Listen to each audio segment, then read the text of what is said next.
Coucou tout le monde, c'est Kim, franco-algérien. Toujours avec mon pote le Corset, hein, il est toujours là. Il me suit, lui, c'est ma deuxième femme, hein, je crois. Je crois qu'il va pas me laisser tranquille. Hein. Bon, sinon à part ça, ça va un peu bien, mieux. On pourrait dire ça comme ça va un peu mieux. Mais j'ai toujours ma cicatrice qui fait un peu des siennes. Et mes vis, je les entends. Bon, malheureusement, j'ai pas de tournevis adapté à ça, mais j'entends le bruit. Bref, c'est pas pour ça que je voulais faire cette vidéo aujourd'hui. C'est vous parler d'un sujet très important que je remarque davantage en ce moment, même dès le début de la crise du Covid. Comme vous savez, on est en crise du Covid. Et aujourd'hui, je remarque un truc qui est vraiment très chaud. C'est que je remarque que la précarité, elle fait de plus en plus surface et on la voit plus. Avant, au temps où j'étais moi, dans les années 90, on ne la voyait pas autant. Mais aujourd'hui, on la voit de plus en plus. Dans n'importe quel type de personne, hein. C'est-à-dire que vous soyez salarié, que vous soyez étudiant, que vous soyez au chômage, que vous soyez n'importe quel type de famille, la précarité, elle y est aujourd'hui et on la voit de plus en plus. Je vais vous raconter une anecdote. La dernière fois, j'étais avec un pote, j'étais posé au tram et j'ai entendu un monsieur bien habillé, hein, bien habillé, propre sur lui, nickel, qui disait au téléphone, oui, désolé, voilà, en ce moment c'est très difficile, j'arrive même pas à payer mon ticket de transport. Mon titre de transport qui est à 1,90 €, j'arrive pas à le payer. C'est malheureux, mais aujourd'hui, la précarité, elle est là. Avant, on n'entendait pas tout ça. Avant, on n'entendait pas tout ça, surtout quand on était au franc, c'était excellent. Mais quand on est passé à l'euro, qu'il y avait encore du boulot, que ça embauchait bien, on n'avait pas tout ça. Même l'année dernière, hein, enfin même un peu plus de l'année dernière, en 2019, on entendait moins de gens. Là, aujourd'hui, vous regardez autour de vous, vous allez voir, il y a beaucoup de gens qui sont dans la précarité.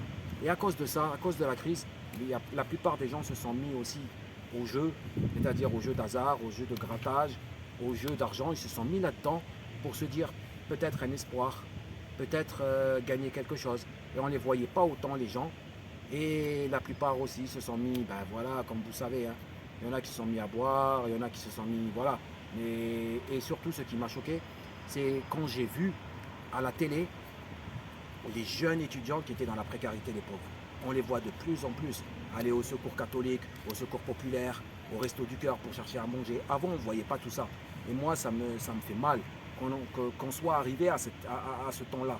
J'espère du plus profond, de tout mon cœur, que ça change et qu'on va retrouver une vie normale.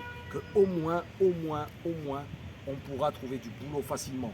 On pourra retravailler, on pourra sortir de cette foutue crise qui nous emmerde et qui ne nous laisse pas tranquille. Elle nous bouffe le cerveau, mais c'est un truc de fou.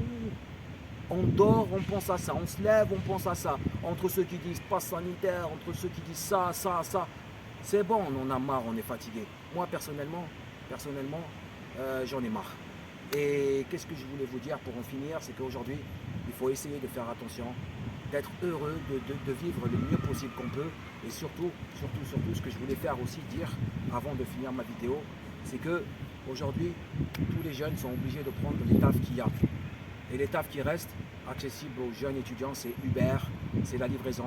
Et la livraison aujourd'hui, moi je tenais à dire que la livraison de nourriture, elle est devenue très difficile. Ça paye moins bien, vous galérez à trouver des courses, vous galérez à faire un petit billet. C'est chaud, mais au moins il reste ça. Et c'est déjà mieux que rien. Après, ce que je souhaite, c'est que Uber, ils comprennent que voilà, il faut qu'on soit en salarié, il faut qu'on soit reconnu parce que c'est très dur. Et il ne reste plus que ça aux jeunes. Alors s'il vous plaît, donnez-leur la chance de pouvoir avoir un travail stable. Aujourd'hui, c'est très difficile pour tout le monde. Tout ce que je souhaite, c'est que la crise, elle passe. J'espère de plus profond de mon cœur que ça va passer. Mais c'est très difficile. Abonnez-vous à ma chaîne. N'oubliez pas, regardez mes vidéos et likez.